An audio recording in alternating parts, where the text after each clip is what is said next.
다른 어떤 그런 그 기관에 의해 가지고 안전보장이나 권고적 의견을 요청하도록 할 수 있습니다. 뭐 이러한 다양한 방식에 의해 가지고 유엔 현장 6장에 의해서 이제 안보리가 중심이 되어서 국제 분쟁을 해결합니다만은 이것이 이제 여의치 않을 경우에는 이른바 이제 실력에 의해 가지고 안전보장사회가 안전보장사회 같은 걸 권위에 의해서 분쟁을 해결하도록 제7장에 나와 있습니다. 이게 이제 1950년에 우리 한국 전쟁이 났을 때도 당시 트루먼 대통령이 긴급 안전보장이사회를 소집을 해가지고 이제 북한의 그런 침략을 결정을 해가지고 빨리 이제 상관적 이유로 물러나도록 하고 여러 가지 강제적인 조치를 취했습니다. 그래서 이제 그 연장선에서 우리가 이 문제를 해결할 수가 있는데 안전보장이사회는 구체적으로 평화에 대한 위협이나 평화의 파괴, 침략 행위가 있었다라고 이제 결정을 할 수가 있습니다. 그래서 그 결정에 입각을 해가지고 평화를 위해서 권고를 하거나 잠정적인 조치를 취하거나 아니면 이제 비군사적인 조치 또는 인격적으로 군사적인 조치를 취하게 됩니다. 그런데 이번 사건이 이제 북한의 소유로 밝혀졌을 경우에 뭐 극단적으로 이제 유엔 헌장 그 42조에 나와 있는 군사적인 조치를 안전보장이사회가 명령할 것으로는 예상되지 않고 일반적으로 이제 41조에 의한 비군사적인 조치를 취할 것으로 예상을 하고 있습니다. 이상이 이제 그 분쟁의 그 평화적 해결과 안전보장이사회의 실력에 의한 약간의 어떤 강제적인 해결인데 이런 문제들과 이제 별도로 기능이 이제 잘 작용이 되지 않았다. 안전보장이사회의 그런 해결 방식과는 별도로 스스로 이제 우리가 뭐 많은 분들이 그런 말씀을 하셨습니다만 어떻게 그러면 이 문제를 해결할 것인가 하는 국제 분쟁의 강제적인 측면에서 문제를 바라볼 수가 있습니다. 국제사회는 뭐 우리가 상식으로 알다시피 세계 정부가 없기 때문에 주권 평등의 원칙에 의해 각 국가들이 독립권을 가지고 병존하고 있는 사회라고. 그래서 국내적으로 볼 때는 우리가 뭐 정당방위라든지 긴급 피난이라든지 스스로 이렇게 자력 구제에 의해 가지고 실력을 행사할 수 있는 방법이 상당히 제한되어 있지만은 이 국제사회의 경우에는 국내 사회보다는 비교적 각 국가가 스스로 자국을 지킬 수 있는 방법이 많습니다.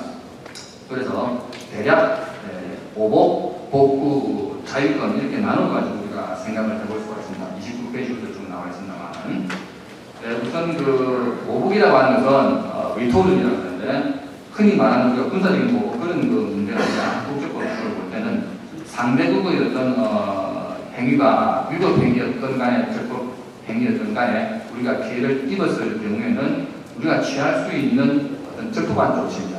그래서 상대국에 대한 이 원조의 중단이라든지 그 상대국 국적의 그 외국인을 추방한다든지 외교관계를 단절시키다든지 이런 것들을 보복 위토른이라고 합니다. 그 다음에 이제 상대국의 그 위법행위, 상대국이 이제 이렇게 어떤 그런 무력적인 침략이라든지 아니면 국제법 위반을 했다고 할 경우에는 보복보다는 강도가 높은 똑같은 어떤 그런 위법성을 갖는 복구라고 하는 행위가 있습니다. 이것이 이제 리프라이자라고 하는데 요즘은 이제 이 복구라는 말 대신에 카운터메이저, 대항조치라는 말을 국제법적으로 씁니다. 그래서 상대국과의 어떤 국제법적인 조약 의무의 정지라든지 상대국 자산의 공개라든지 선박을 억류시키다. 아니면 이제 상대국의 어떤 특정한 지역을 봉쇄하다든지 심지어 특정 지역을 점령하다든지 그런 이제 군사적인 무력적인 이 행동을 포함할 수가 있는데 유엔이 출범하고 나서 1945년 이후에는 이런 좀 무력적인 복구는 평시에는 안 되도록 되어 있습니다. 그렇지만 이제 전시의 경우에는 당연히 어떤 그런 무력 복구가 되겠죠. 그래서 현재의 남북 관계를 1950년에 우리가 이제 남북전쟁, 한국전쟁이 나고 1953년에 휴전협정을 맺었습니다만은 전쟁이 완전히 종결된 상태가 아니기 때문에 즉 휴전협정, 정전협정만 맺은 상황이기 때문에 아직 전쟁 상태라고 보고 무력 복구도 할 수 있지 않느냐라고 하는 논의도 있는 것이 사실입니다.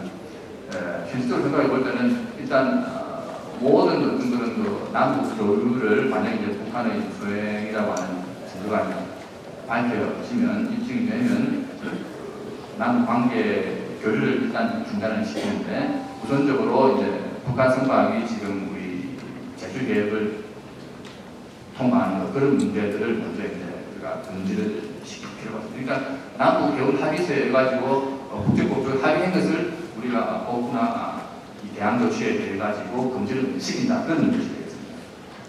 자, 그런데 이런 보복이나 보복은 어느 정도 수업도 측면이 있고 결국은 우리가 북한으로부터 어떤 무력 공격을 받은 것으로 간주를 할 수 있기 때문에 국제법적으로 우리가 자유권을 행사할 수 있는 그런 근거가 이제 마련되어 있습니다.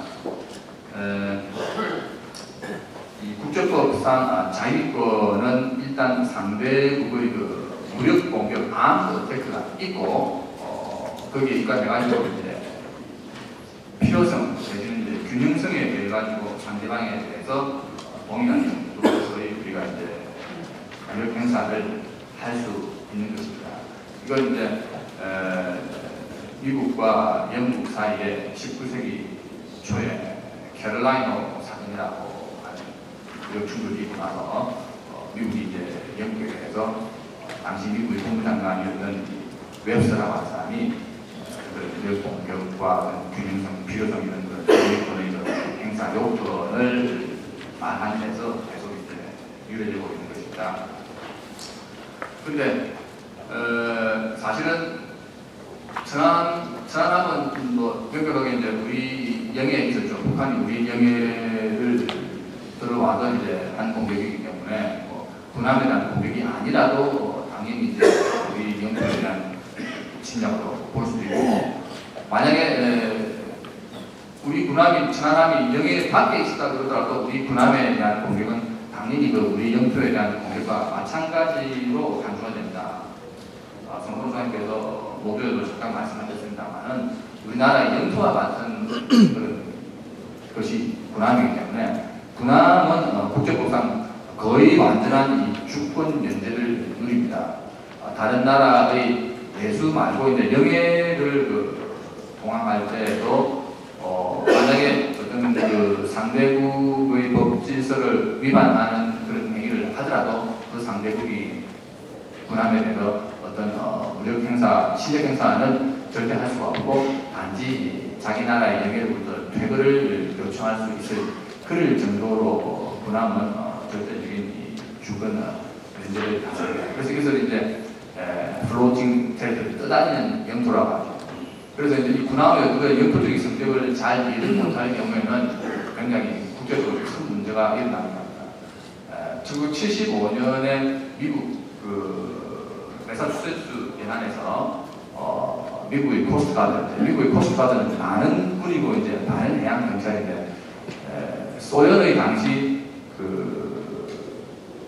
참치잡이 어선이 미국 연안에 정박을 했다가 미국 코스트가드로 소련의 당시 선원이 한번 뛰어든 그런 망명 사건이 있습니다. 그런데 이제 그 문제를 코스트가드 선장과 또는 이제 국방선까지 이제 보고를 올라가서 잘 해결을 못해가지고 소련의 이제 참치 여선에 동승했던 KGB 요원이 코스트가드 배에 와서 강제로 그 선원을 끌고 가는 그런 사건이 있습니다. 그래가지고 이제 나중에 이게 세상에 미국의 영해 내에서 미국의 그 선박, 정부 선박, 코스트가드 선박 내에서 소련이 어떤 자기 실력 행사를 해가지고 망명한 사람을 데려왔다라고 해가지고 결국은 큰 문제가 일어나서 나중에 이제 군법회에 사령관까지 다 책임을 지고 얻는 그런 그러니까 군함이라고 하는 그만큼 철저한 어떤 그런 주권 면제를 갖는 것인데 거기에 대한 공격은 명백한 어떤 영토에 대한 공격과 마찬가지로 간주가 되는 것이죠. 이것이 이제 1975년에 시마스 클리카 사건이라고 합니다. 그런데 국제법적으로 볼 때는 이러한 사건 외에도 특히 뭐 미국이나 이스라엘이나 이제 외부와의 그런 충돌이 비교적 빈번한 국가들은 여러 가지 그 사건이 있습니다만 많은 그런 그 사건들에 있어서도 항상 이 군함에 대한 공격은 자유권을 행사할 수 있는